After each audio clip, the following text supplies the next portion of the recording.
Where are you?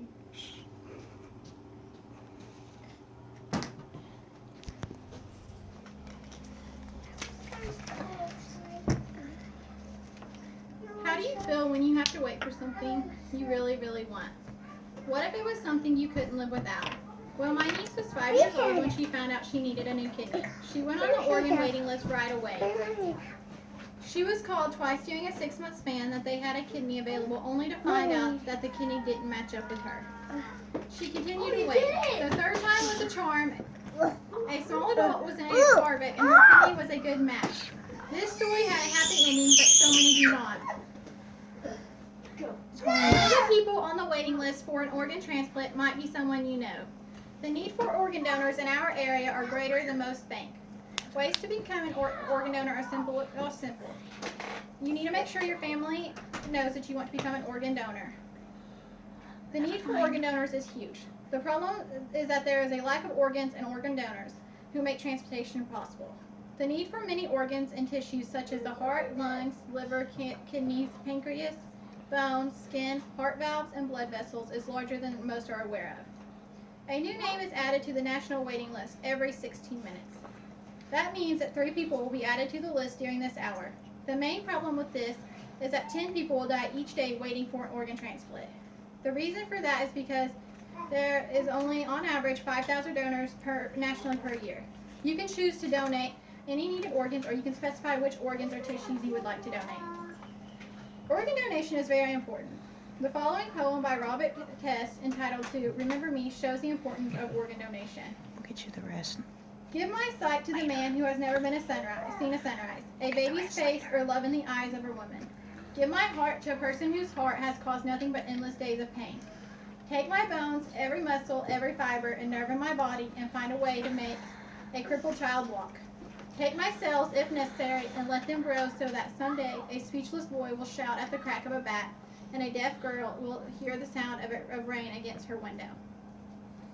Not only is this a problem nationally, but it's also a big problem right here at Oklahoma. Nationally, there are over 62,000 people waiting as of October 7th. As of October 7th, there are 1,422 people from Minnesota, North Dakota, South Dakota, and part of Wisconsin that are on the organ waiting list. I'm sure that you can see the need for people like you to donate your organs. Some may be thinking you want to donate your organs once you die. But you might also be wondering, how can I make my organs make sure my organs are donated after I die? This is how you go about making sure your organs are donated. You will want to talk with your family about your decision. They will be involved in the donation arrangements when you die. If they do not know your wishes of becoming a donor, your wishes may never be carried out. Make sure to have your driver's license marked so that your license indicates your intent to donate. Each state varies in this. You will also want to fill out, sign, and carry a uniform donor card with you.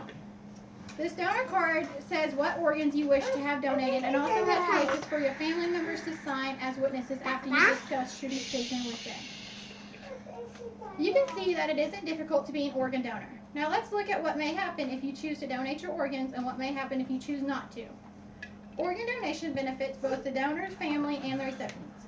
If you do donate your organs, and your family and the people who receive your organs might benefit in a similar way like this family.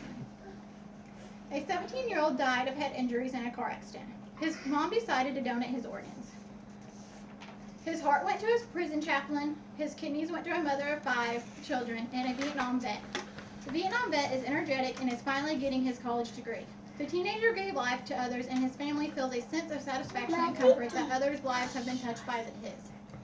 The problem arises when you are thinking about becoming a donor but never do anything about it. Then no one knows your wishes and your organs will not be donated. The consequences of this are more people waiting for organs, and there will still be an incredible shortage of available organs. As you can easily see, donating your organs can be one of the most important decisions you ever make, and also the greatest gift you could ever give. I've told you about the need for organ donors in our area, how you can become an organ donor after you die, and finally, how your family and other recipients benefit from your donation. You become a donor by talking to your family and making sure they know you want to be a donor.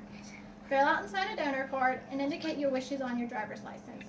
What if the person waiting on this list needing an organ transplant was someone you loved? Imagine if you had a brother or sister who had unexpectedly died and you were able to meet the person who received their heart. For example, Think of the satisfaction possibly comfort knowing that your brother or sister provided life for somebody else. Please make the decision to become an organ donor and a tissue donor. Remember, share your life, share your decision.